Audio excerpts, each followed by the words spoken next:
ETF index mutual funds నేర్చుకుని stock మార్కెట్లో రాణించాలనుకుంటున్నారా? వెంటనే ఈ నెంబర్కి కాల్ చేయండి.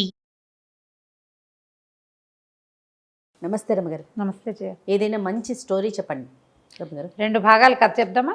సూపర్. సరే. పూర్వం అంట ఒక అడవికి దగ్గరలో ఉన్న ఒక చిన్న నిరుపేద కుటుంబం ఉండేది. అడవికి దగ్గరలో ఉంది వాళ్ళ ఇల్లు. చాలా చిన్న పాక. ఆ భార్య భర్త, వాళ్ళకి 6 ఆడపిల్లలు. 6 పిల్లలు. ఆ తిండికి బట్టకి ఏమీ లేవు వాళ్ళ దగ్గర. బట్టలు చింకి పాతలు కట్టు. ఆయన పోయి అట్లా ఇట్లా తిరిగి ఏవో 2 కట్టెలు కొట్టుకొచ్చి ఆ కట్టెలు ఊళ్ళోకి వెళ్ళి అమ్మి వచ్చిన పావలా 10 పైసలు అర్ధనాతోటి, ఆ రోజుల్లో అవే కదా రూపాయలు లేని రోజులు, ఎట్లో గట్లా పిల్లలకి పొట్ట నింపేవారు అర్ధాకలతోటి. పెద్ద ఏమీ లేదు. ఎప్పుడైనా ఎవరైనా యాయవారం వెళ్తే ఎవరైనా ఏదైనా కాస్త మంచి వస్తువులు తీపి వస్తువులు ఇస్తే అవి ఆ పిల్లలు తినేవాళ్ళు. ఎట్లా అసలు ఎంత కష్టంగానో జీవితాలు లాగుతుంటే వాళ్ళకి ఇంకా పెళ్ళిళ్ళు పేరెంటాలు ఏం చేస్తారు? అవును, చాలా దిగులుగా కష్టంగా బాధగా అలా నడుస్తూ ఉండేవి. పిల్లలు ఎప్పుడూ దుఃఖంగానే ఉండేవారు. ఎదిగిన పిల్లలుగా ఉండేవాళ్ళు కాదు, సామాన్యంగా ఉండేవాళ్ళు. పిల్లలు అందంగా ఉండేవాళ్ళు కానీ ఏమి ఇంకా ఎదుగుబదుగు లేదనమాట, బక్కగా సామాన్యంగా ఉండేవాళ్ళు. ఈ రోజులు ఇలా గడుస్తుంటే ఒకసారి ఏమైందట, ఆవిడ ఏం చేసేదట, బయట అడవికి దగ్గరలో ఉన్నారు కదా, గడ్డి బాగా ఉంటే ఆ గడ్డి కోసుకొచ్చి శుభ్రంగా అంత రుబ్బి అన్ని బియ్యం కలిపి రుబ్బేసి అట్లు పోసిచ్చేది. అట్లల్లే పోసిచ్చేది. ఏముంది, పొయ్యిలో పుల్లలు ఉండేవి, ఓ రాయి పెట్టినా పెనంగా ఉంటుంది, ఆ పోసిచ్చేది. ఆ పోసిస్తే పిల్లలు బయట కూర్చొని తింటుంటే కాకులు ఎత్తుకుపోయినాయి. అట్లని పిల్లలంతా లబోదిబోమని అరిచేట. కాకులు ఎత్తుకుపోయినాయి, లేకుండా పోయింది, ఇది పోయింది, అది పోయిందని అరిచేసరికల్లా ఆవిడ చిచ్చి ఏం బతుకులు ఇవి, పిల్లల కనీసం తిండి కాదు కదా, ఇట ఏదైనా చేసి పెట్టేందుకు కూడా గతి లేకుండా పోయింది. పాడు పిల్లలు, ఇంతమంది పిల్లలు పుట్టుకొచ్చారు, ఏ పూలో సింహం వస్తే దాని మొహాన్ని పారేస్తాను ఈ పిల్లల్ని, కనీసం దాని పొట్టైనా నిండుతుంది, ఏ పూలే దాన్ని కొట్టేస్తాను అని గట్టిగా ఆవిడ ఏడ్చుకుంటూ తిట్టుకుంటుందట. ఆ దారినే ఒక పులి వెళ్తుంది. అడవికి దగ్గరలో కాదు వీళ్ళుంది. అదేం చేస్తుంది, పులి లోపలికి నడిచి వచ్చింది. హడిలిపోయారు వీళ్ళు, భయపడిపోయి పరిగెత్తారు ఇంట్లోకి. వాళ్ళ ఇల్లు ఎంత, అది 2 గదుల ఇల్లు. ఓ వెనకాలకో వంటగది, ముందుకో పంచ. వాకిట్లో కూర్చున్న పిల్లలు పొలోమని పరిగెత్తారు ఆడపిల్లలంతా. తల్లి హడిలిపోయింది. పులిని చూసి ఏం చేయాలో తెలియలే. పులి పీక్కు తింటాను కూడా, వీళ్ళేం కడలున్న మనుషులు కాదు. అక్కడి నుంచి పులి నువ్వేమిటో ఇస్తానన్నావే అని మనిషి గొంతుతోటి మాట్లాడింది. మాట్లాడేసరికల్లా ఆవిడేమంది, నేనేదో మాట వరుస కన్నాను, నేను సీరియస్గా అనలా. మాట వరుసకనంటే మాట వరుసకి ఏమిటి, నువ్వు మాట ఇచ్చావు, పూలు వస్తే దాన్ని ఏదాన్ని కొడతానండవు, నేను వచ్చా కదా, వచ్చా కాబట్టి ఇచ్చేయాల్సిందే. అందరినీ తలా ఒక దెబ్బ కొట్టమన్నావా, నాకు ఇస్తానన్న ప్రామిస్ నిలబెట్టుకుని ఓ పిల్లని నాకు ఇస్తావా?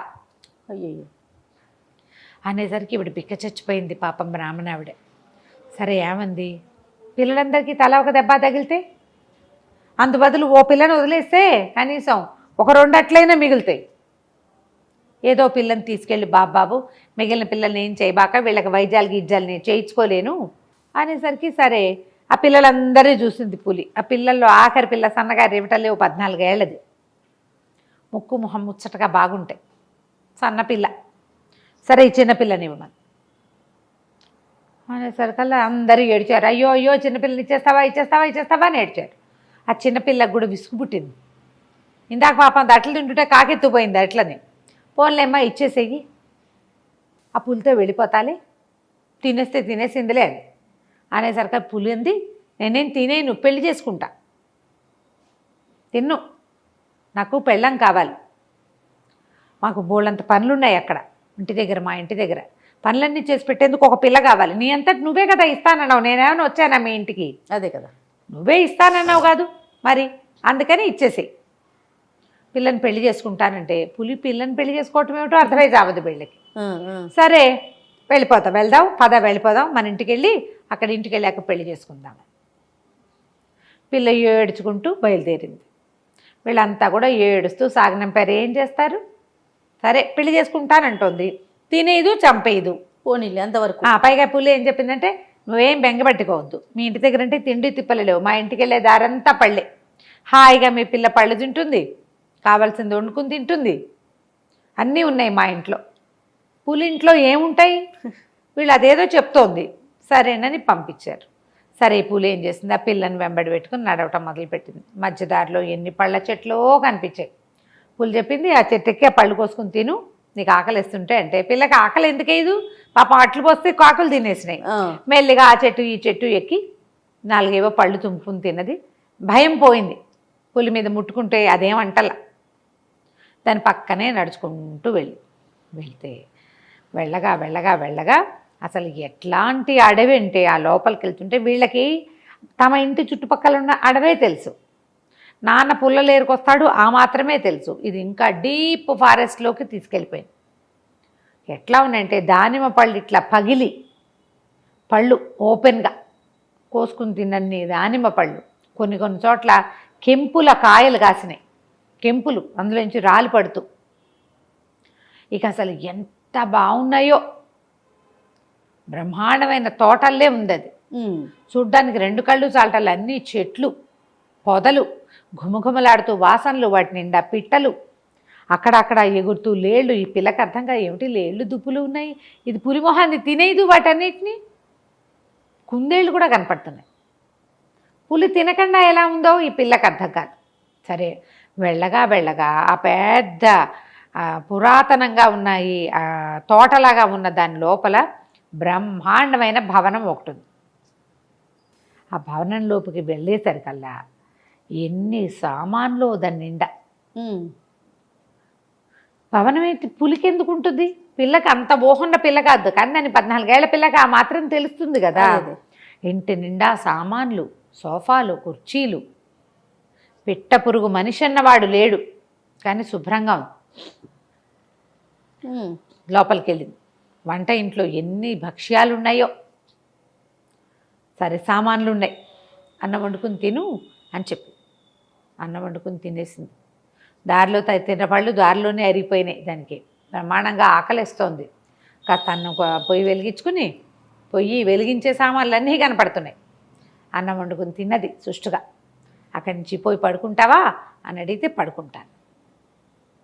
ఈ పడుకోవడానికి వెళ్ళేసరికల్లా ఒక పెద్ద మంచం, బ్రహ్మాండమైన పరుపు, హంసతూలికా తల్పంలాగా ఉంది. ఎంత పెద్ద మంచమో. చీకటి పడింది, నిద్ర వచ్చేస్తోంది పిల్లకి. నడిచిందా రోడ్డంతా. పైగా ఆ రోజులు మనకు మళ్ళీ 12ంటికి పడుకునే వాళ్ళు ఎవరు, 7ంటికల్లా పడుకుంటారు. అవును. అన్నం వండుకుని తినేసింది కదా. సాయంకాలం రాగానే కళ్ళు కూరిపోతున్నాయి. ఆ మంచం మీద కూర్చుంది. మంచానికి కొంచెం తలవాల్చి నిద్రపోదామనుకుంటే పులి కాస్త వెళ్ళిపోయింది. అది ఎక్కడ పడుకుంటుందో చూద్దామని ఉంది దీనికి, కానీ నిద్ర రాలేదు. నిద్ర చూడలేకపోయింది. నిద్ర వస్తోంది, భయం వేస్తోంది, 2 రకాలుగానే ఉంది. ఇంతలో ఏమైంది, ఎవరివో కాళ్ళ చప్పుడు వినపడింది. పులికి కాళ్ళ చప్పుడు ఉండదు, అది మెత్తగా నడుస్తుంది. పంజా కదా, మెత్తగా ఉంటుంది. నేల మీద నడిచినా మనకు మళ్ళీ దబ్బు దబ్బు చప్పుడు రాదు. కదలటం బరువుగా కదులుతుంది, మూత మాత్రం ఉండదు. పిల్లి నడిచినా కూడా కదా. అవునవును. అయితే ఏమైంది, చెప్పుల శబ్దం, మనిషి నడుస్తున్న శబ్దం వినపడేసరికి హడిలిపోయింది పిల్ల. ఎవరో వచ్చేసారు. లేచి చూద్దును కదా, ఒక అబ్బాయి ఆ కుర్రాడు కనపడుతున్నాడు. ఎంత అందంగా ఉన్నాడు, ఒక రాజకుమారుడు లాంటి వాడు లోపలికి వచ్చాడు. అమ్మాయి నిర్ఘాంతపోయింది. ఎవరు నువ్వు అనేసరికి రాజకుమారుణ్ణి అన్నాడు. ఈ గొంతు ఇందాక విన్న గొంతే, పులి గొంతు. ఈ పిల్ల ఆశ్చర్యపోయింది. నువ్వు ఇందాక నేను వచ్చినప్పుడు లేవే, సామాన్లు కూడా ఏం లేవు నీవి, నువ్వు ఎలా వచ్చావు అని అడిగితే నేను నీతో పాటే నడిచొచ్చాను అనేసరికి ఆశ్చర్యం వేసింది. అవునా అంటే అవును, నేను నిన్ను చూడలేదే అని. ఎందుకు చూడలేదు నువ్వు, నా పక్కనే కదా నువ్వు నన్ను నడిచావు, నా మీద చెయ్యేసావు నువ్వు అంటాడు. పిల్లకి ఏమీ అర్థం కాలేదు. నేను ఎక్కడ నడిచాను, మనిషిని చూశానా నేను, అడవిలో ఒక్క పిట్ట పురుగు లేదే, లేళ్ళు కుందేళ్ళు కనపడుతున్నాయి, కానీ వీడు వాడే పులేనేమో అని అనుమానం రాలా. గెస్ చేయలా. పక్కపక్క నవ్వాడు. నవ్వితే ఆ గొంతు సేమ్ పులి గొంతులాగానే ఉంది. ఈ అమ్మాయి నిజం చెప్పు, నేను ఒక్క మనిషిని కూడా చూడలేదు, దారిలో ఈ ఇల్లంతా తిరిగాను, ఇంట్లో ఎవరు లేరు, ఇంత పెద్ద కోటలాగా ఉంది, నువ్వు ఎక్కడి నుంచి వచ్చావు, నా పులేది అని అడిగింది. అప్పుడు ఆ కుర్రాడు చెప్పాడు, నేనే నీ పులిని.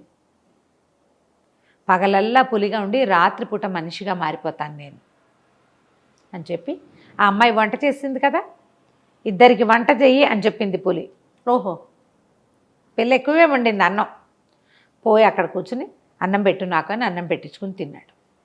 తిన్నాక ఏం చెప్పాడంటే, ఇది వరకు ఇది మా పాత కోట, ఉహు.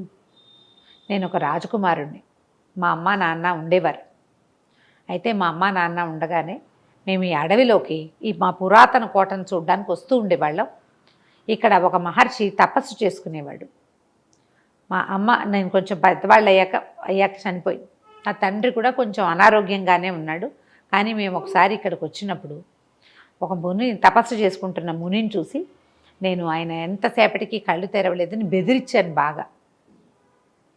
అయినా కూడా ఆయన ఏమే కదల, పిలిచినా చప్పట్లు కొట్టినా అటు ఇటు చేసిన కదలకపోయేసరికల్లా నేను పెద్ద పుల్లిలాగా గాండ్రించాను.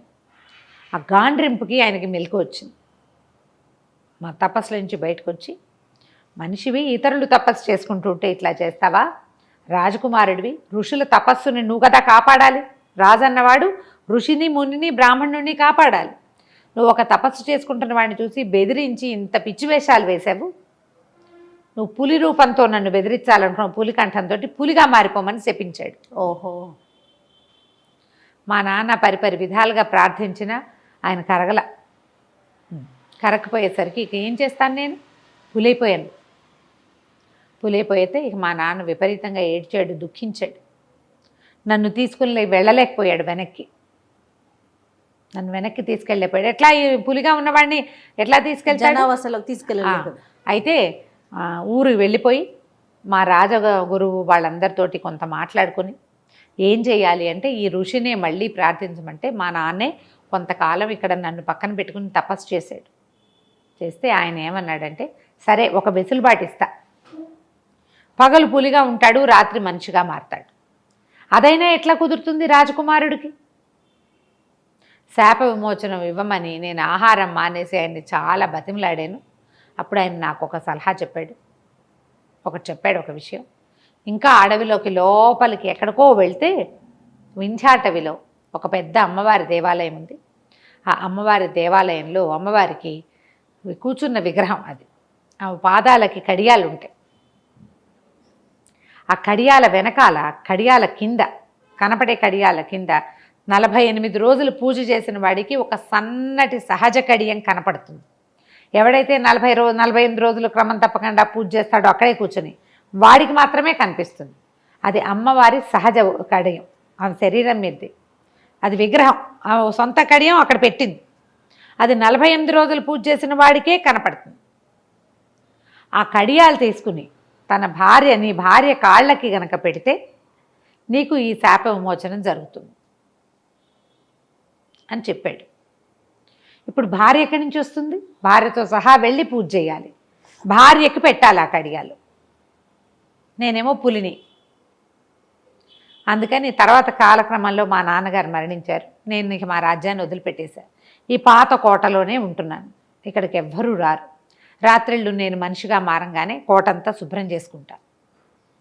పగలు పులిగా తిరుగుతూ ఎక్కడైనా నన్ను పెళ్లి చేసుకునే అమ్మాయి ఉందేమో అని వెతుక్కుంటూ వచ్చాను. అనుకోకుండా మీ అమ్మేమో నేను నాకు ఇచ్చేస్తానని చెప్పింది. అందుకని నేను నిన్ను పెళ్లి చేసుకుందామనుకు తీసుకొచ్చాను. నేను రాజకుమారుడిగా మారిపోతా, ఈ సంపద అంతా మందేనంటే కోట నిండా సంపదే. వజ్రాలు, రత్నాలు, వైఢూర్యాలు, వెనకాల పెద్ద పెద్ద దిగుడుబావులు, చాలా పెద్ద కోట. ఆ కోట మొత్తానికి వీడొక్కడే ఉన్నాడు. సరే అమ్మాయి ఒప్పుకుంది. రేపొద్దున మనం పెళ్లి చేసుకుందాం. అందుకే రేపొద్దున ఎట్లా చేసుకుంటారు?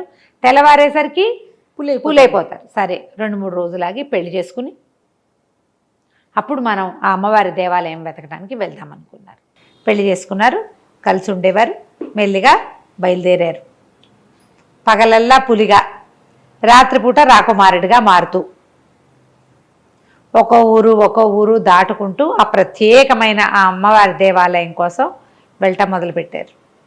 వీళ్ళకి అదేదో వింధ్యాటవి అంటే అది ఎక్కడికో వెళ్ళాలి. మధ్యలో ఎన్ని ఊళ్ళో దాటారు. ఎక్కడ తిండి దొరికితే అక్కడ తిన్నారు. డబ్బులు పట్టుకెళ్ళటానికి ఆ పిల్లకి అంత తెలీదు కూడా. అతను పగలైతే పులిగా అయిపోతాడు, రాత్రిళ్ళు ప్రయాణం సాగదు. రాత్రిపూట ప్రయాణం కుదరదు కదా అడవుల్లో. ఆ. అక్కడి నుంచి రాత్రిపూట మధ్యలో ఏదైనా ఊరు దొరికితే అక్కడ వాళ్ళ ఎవరిళ్లలోనో కొంచెం ఆశ్రయం పొందటం, ఆహారం ఏది దొరికితే అది తింటాం. అట్లా వెళ్ళగా వెళ్ళగా వెళ్ళగా వెళ్ళగా చివరికి వాళ్ళకి ఒక దేవాలయం కనపడితే ఇదే అయి ఉండొచ్చని భావించారు. కాకపోతే తెల్లారిపోయింది, ఇతను పూలైపోయాడు. పూలైపోతే జనాలంతా కాకావికలే పరిగెత్తేశారు పులిని చూసేసరికి. అమ్మాయి వస్తుంది కానీ పక్కన అమ్మాయి పులి కలిసి వస్తున్నారని అనిపించలా. పులి వస్తుంది అనుకున్న ఆ పూజారి గబగబా గుడి మూసైపోయాడు. కానీ పులి వెతగా గాండ్రించి అతన్ని భయపెట్టి మొత్తానికి గుడి తెరిచి ఉంచేలాగా చేసింది. తీరా వెళ్తే వాళ్ళకి కనపడింది పెద్ద సమున్నతాకారంలో ఉన్న అమ్మవారి విగ్రహం. ఆవిడట ఓ కాలు పైకి ఓ కాలు కిందకి పెట్టు కూర్చుంది. పెద్ద పెద్ద కడియాలు ఉన్నాయి ఆ విగ్రహానికి, ఇంకేం కనిపించట్లా. అదే వింధ్యవాసిని అమ్మవారి దేవాలయం. సరే అక్కడి నుంచి ఆ పూలు అక్కడ కూర్చుని ఉంటే ఈ అమ్మాయి పోయి బయటికి వెళ్ళి ఆల్రెడీ పూజారి దీపారాధన అది చేసేసి ఉన్నాడు. పొద్దుటిపూట కదా, చుట్టుపక్కల అక్కడి నుంచి వెతుకొచ్చి కాసినన్ని పువ్వులు కోసుకొచ్చింది, పళ్ళేవో పట్టుకొచ్చింది. ఇక గుళ్ళోకి వచ్చి అమ్మవారిని యథావిధిగా అర్చించి, బ్రాహ్మణ పిల్లే కదా కొంచెం పూజా విధానం వచ్చు, ఆ ఉన్న దీపారాధనతో మెల్లిగా అగరవత్తులు అవి వెలిగించి టెంకాయలు ఏవో పెట్టుంటే అవి కూడా కొట్టి ఇవి నివేదన చేసింది. సాయంకాలం వరకు వీళ్ళే ఉన్నారు. జనాలు వజ్జలు వచ్చి చూస్తున్నారు, పూలు ఉందని పారిపోతున్నారు. రెండో రోజు పొద్దున్న చూశాడు అర్చకుడు, పూలు అక్కడే ఉంది. పూలు ఉందని టమ్కేశారు. ఆ పులిని అక్కడి నుంచి తరమడానికి ఏ ప్రయత్నమో వాళ్ళు చేయలే. వాళ్ళకి దగ్గరలో రాజాస్థానం కానీ ఏమీ లేదు. అడవి మధ్యలో కొన్ని చిన్న చిన్న ఊళ్ళ సమాహారం మధ్యలో ఈ దేవాలయం ఉంది. చిన్న ఊళ్ళలో నుంచి ఎవ్వరూ ఏ ప్రయత్నమూ చేయలే. పులిని తరమాలంటే వేటగాళ్ళు కావాలి, అవన్నీ చిన్న ఊళ్ళు. అక్కడికి పులి సంచారం అలవాటు ఉన్న అడవి కాదది. ఈ పులితో ఏం చేయాలో వాళ్ళకి తెలియదు, వాళ్ళకి తెలియద్దు. అక్కడి నుంచి రోజు పూజ చేసుకునే వాళ్ళు. పళ్ళు కోసుకొచ్చేది పిల్ల. రాత్రిళ్ళు భార్యాభర్త కులాసాగా ఉండేవారు. తెల్లారేసరికల్లా మళ్ళీ అతను పూలైపోయేవాడు, అమ్మాయి పువ్వులు కోసుకొచ్చేది, పూజ చేసేది. ఇట్లా 48 రోజుల పాటు అక్కడే ఉండిపోయి ఆ దేవాలయంలోనే పూజ చేస్తూ ఉన్నారు నిరాటంకంగా. చేయగా 48 రోజులు గీతలు గీసుకుని లెక్క పెట్టుకున్నారు. లెక్కలు ఎట్లా తెలుస్తాయి వాళ్ళకి? మా దేవాలయంలో అక్కడ ముగ్గేసే శుద్ధలు లాంటివి కనపడితే ఒక గీట్లు పెట్టుకుని 48 రోజులు పూజ చేశారు. పూజ చేస్తే 48 రోజులు అయ్యేసరికల్లా అమ్మవారి విగ్రహంలో కళ పెరిగినట్టుగా ప్రత్యేకంగా కనపడుతోంది. ఈ రోజుతోటి